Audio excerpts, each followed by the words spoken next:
കൂടി 30 എയർക്രാഫ്റ്റുകളും 4ഓളം ഹെലികോപ്റ്റേഴ്സ് ഒക്കെ ഒരേ സമയത്ത് ക്യാരി ചെയ്യാൻ കപ്പാസിറ്റിയുള്ള INS വിക്രാന്ത് എന്ന് പറയുന്ന വിമാനവാഹിനി കപ്പൽ നിർമ്മിച്ചത് കൊച്ചിൻ ഷിപ്പ്യാർഡാണ്. ഷിപ്പ്യാർഡിന് നേരെ ഓപ്പോസിറ്റ് ആയിട്ട് നമ്മുടെ ഇന്ത്യയുടെ പ്രധാനപ്പെട്ട ഒരുപാട് വാർഷിപ്പുകൾ കാണാട്ടോ.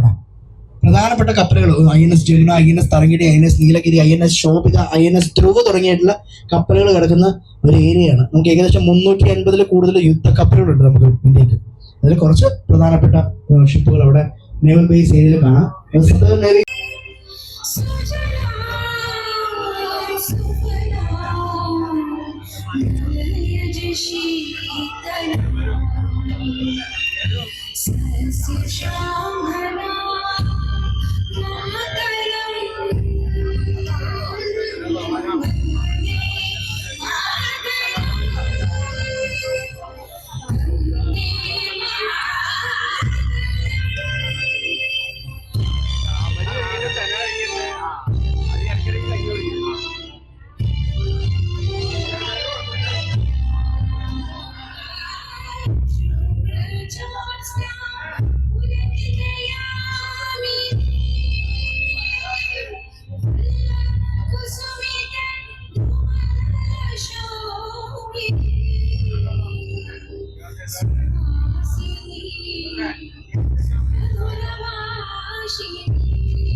ഭാഗത്ത് പെട്ടെന്നല്ല, നമുക്ക് നാഷണൽ ഹൈവേ ഉള്ള പോലെ നാഷണൽ വാട്ടർ വേ ഉണ്ട്. കൊല്ലം മുതൽ കോട്ടപ്പുറം വരെയാണ് ഇപ്പോൾ അത് കോഴിക്കോട് വരെ എക്സ്റ്റെൻഡ് ചെയ്തുകൊണ്ടിരിക്കുകയാണ്.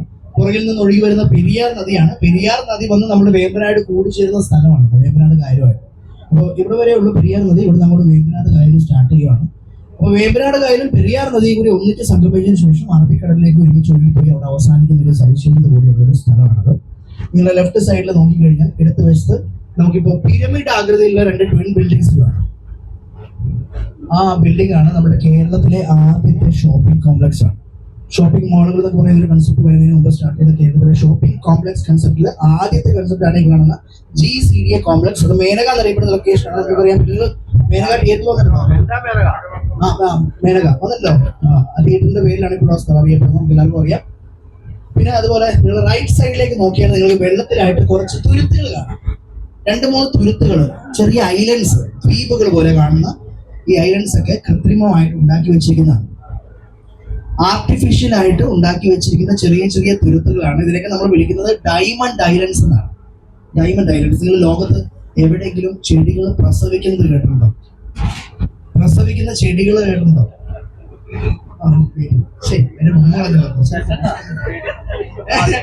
പ്രസവിക്കുന്ന സസ്യങ്ങൾ എന്ന് വിളിക്കുന്നത് നമ്മൾ എന്തിനാ?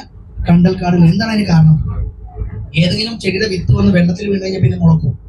വിത്ത് വെള്ളത്തിൽ വീണാൽ മുളക്കില്ല, ശരി പോകും. പിന്നെ കണ്ടൽ എങ്ങനെ മുളക്കും? അല്ല ആർട്ടിഫിഷ്യൽ അല്ല, കണ്ടൽ എന്ന് പറയുന്നത് ഓൾറെഡി വിത്ത് ഇട്ടതിന് ശേഷം വന്നിങ്ങനെ ആഴ്ന്നിറങ്ങി വന്ന് വീഴും. വിത്ത് മുള വരും ഓൾറെഡി, വിത്തിൽ നിന്ന് മുള വന്നിട്ടാണ് അത് താഴെ വീഴുന്നത്. അങ്ങനെയാണ്. ആരെങ്കിലും സാഗറാണി യാത്ര ചെയ്തിട്ടുണ്ടോ ഇതിനു മുമ്പ്? എല്ലാവരും അവിടെ ഉണ്ടല്ലേ? എത്ര വർഷം മുമ്പാ? കഴിഞ്ഞ വർഷം. ആഹാ, ഓക്കെ.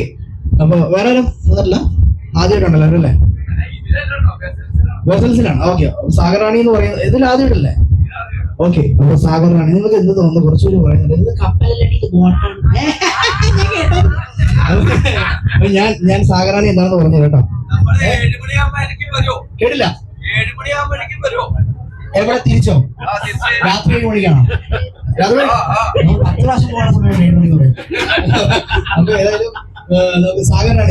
ഇത് കപ്പലാണെന്ന് പറയുന്നൊരു കൈ പോയി. കപ്പലാണെന്ന് അഭിപ്രായമുള്ള ആൾക്കാർ ഇല്ല അല്ലേ? കപ്പലല്ല, രണ്ടും തൃപ്തിയായി. കപ്പലല്ലല്ലോ.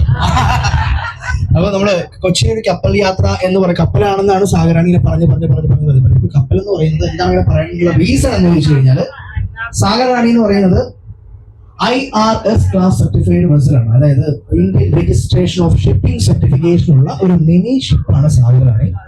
അപ്പോ അതായത് Indian registration of shipping certification, അത് മാത്രമല്ല കപ്പലുകൾക്ക് മാത്രം കൊടുക്കുന്ന ഒരു സർട്ടിഫിക്കേഷൻ ആണ് IMS സർട്ടിഫിക്കേഷൻ. അത് കപ്പലുകൾക്ക് മാത്രം കിട്ടുന്ന ഒരു സർട്ടിഫിക്കേഷൻ ആണ്.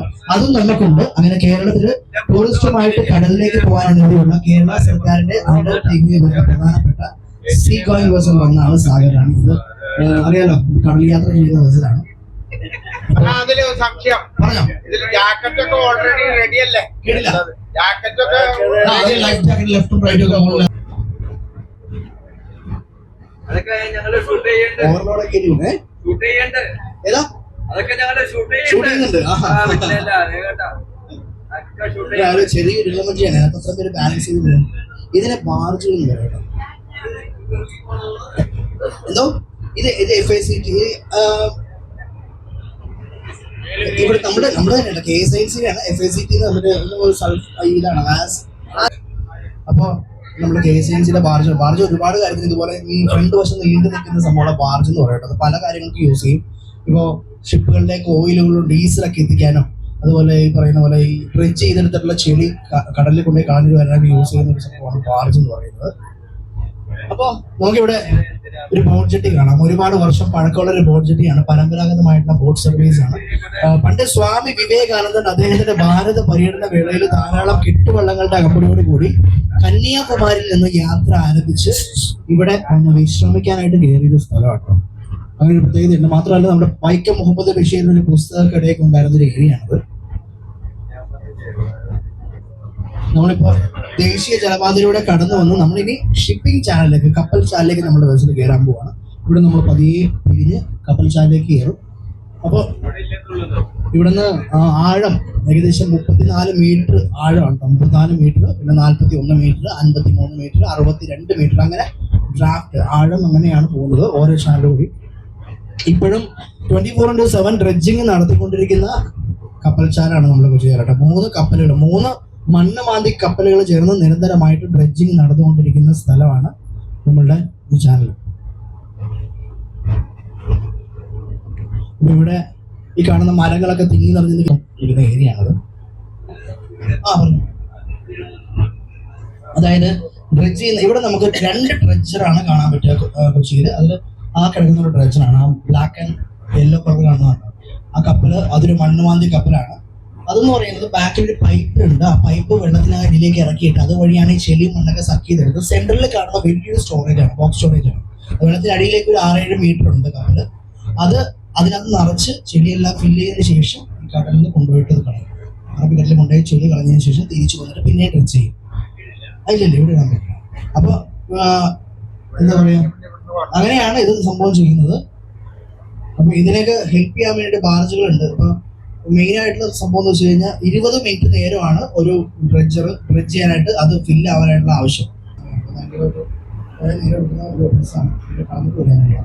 ചെയ്യുന്നതാണ് ബാർജുകൾ. അതായത് ശരി കടലിലെ ചെളി ആയത് കടലിലാണ്.